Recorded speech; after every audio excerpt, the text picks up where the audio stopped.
Communication has been listed as one of the most important skills for all of us to acquire. And even in project management, it is said that 90% of project management is actually communication.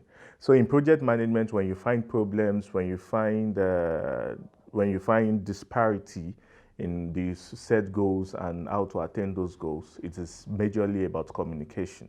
And there's also something senior to just communication, which is also effective communication.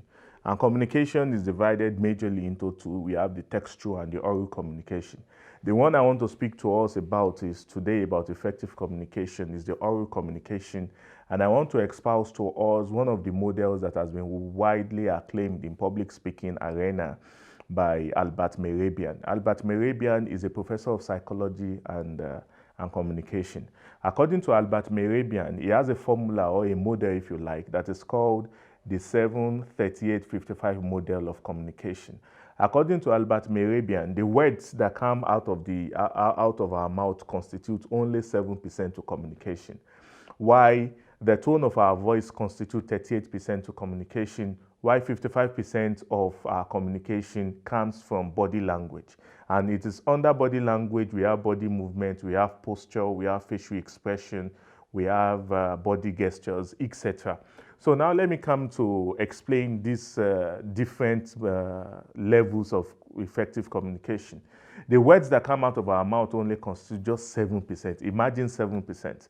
There was a time I was writing an exam and it was asked that what is the contribution of listening? What is the contribution of listening to communication? I think I picked 38%, and later on I discovered that listening alone takes almost 92% of communication. But that is not where we are going today. We'll go there in our subsequent episodes. In order for us to communicate effectively, we need to communicate the right words in the right tone with the right body language. So the right words, you need to select the correct words to evoke what you are about to say. And those who are very good with words, some poets are very good with words. Those that write sometimes are good with words. So those words must be accurate, but you need to put in mind that for you to effectively communicate, you just need the words only take 7%. The second one is your tone of voice. The tone of your voice, whether it's a high pitch, whether it is a low one, whether it is average, whether it is medium, the tone with which you communicate contributes 38% to communication.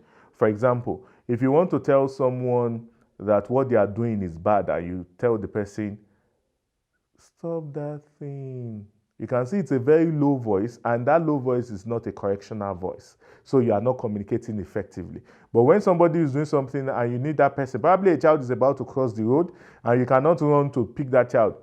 Don't cross! You can see the tone of my voice became very high, and the person heard. Immediately, he grabs that person's attention. Just imagine if I said, don't cross, and the person can't even hear me. So in order for you to communicate effectively, you need to use the right words in the right tone. Your tone of voice also must be right for you to communicate effectively. And the third one, which is the body language. Body language is divided into a lot. In your body language, you have your facial expression. According to psychologists, our face, according to psychologists, can exude 10,000 different meanings. You can use your face to exude love. You can use your face to exude hatred. You can use your face to exude sadness. You can use it to exude happiness. You can use your face to exude hostility. You can also use your face to exude hospitality. You can use your face, your facial expression, this is just your face alone, can exude a lot of things that you don't even need to speak. So you can use your face to exude stress. You can also use your face to exude enthusiasm. Yeah, I want to do, I'm ready to do. And you can also use your face to exude exhaustion. You can use your face to exude hunger. When you are hungry, just your face alone can tell someone that this person is hungry. And when you are also tired, it can exude tiredness. So your face can exude more than 10,000 different meanings. And that is just one of the facets in body language. Another one is body movement. There is a certain way when you move through your body gestures, when you move like that, it evokes confidence. Another one is also eye contact. When you are looking, when in public speaking, when you are delivering a speech, you are expected to look straight in the eyes of your people. You don't need to glare too much at their eyes so that it does not make them comfortable. But you need to be able to pick some people, look at them in your audience, and that helps you to exude confidence. I'm not panicking. I do not suffer from glossophobia. I do not suffer from stage fright. I'm confident with what I'm doing. I think I have something you can learn from me, and I also have some things to also learn from you. That kind of face, that kind of body movement is for you. That body movement also helps you to also communicate effectively. And like I've said, eye contact is very key. Another one, and like one of the adage in one of our cultures here in Nigeria says, the speech is in the eyes. So when somebody is speaking to you, when you're able to look straight into their eyes, you're able to decide whether they are lying, whether they are saying the truth, whether they are bending the truth, etc. Another one is also your posture. When you are also delivering a speech, in order for you to communicate effectively, you need to have your right posture. There are some postures that when you use those postures, it shows lack of confidence. So even sometimes it shows lack of competence. It shows lack of competence that this person does not know what he's doing. And that person might be an expert, might be a specialist, probably is very good, but the posture with which he's using to communicate already exude lack of competence. So these are the three things you need. These are the three things you need to use when you are about to communicate effectively. You must communicate the right words. Those right words must be evoked in the right tone of voice. The right tone of voice must also go with the right body language. And your body language, you need to take cognizance of your facial expression. You need to take cognizance of your gestures, body movement. You need to take cognizance of your eye contact. You also need to take part of what your face can exude is also smile. It's part of your body language. You need to smile when you're expected to smile. Even when you're expected to cry, you need to cry. That is why when communicating, probably just imagine you want to tell some people that someone is dead and you are using the right words. So person lived a very good life and now he's dead, he's gone. Imagine if you are saying that and you are smiling. Your facial expression is that of happiness. So person is dead. That person is dead. In the presence of that person's family that are currently mourning, they will beat you up there. Why? Because you are not communicating effectively.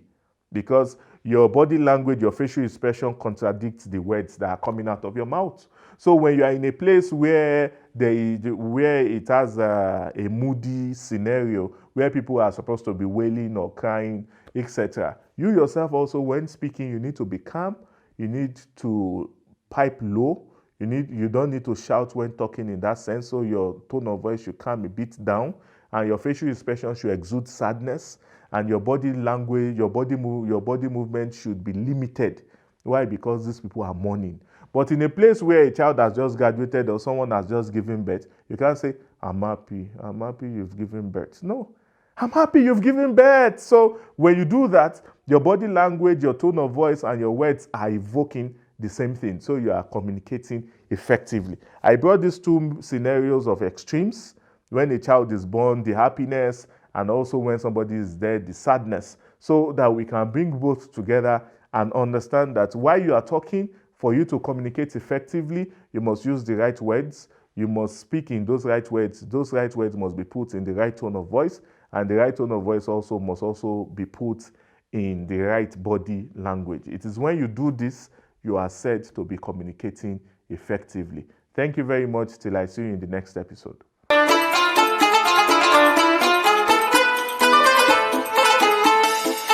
Ramadan Mubarak.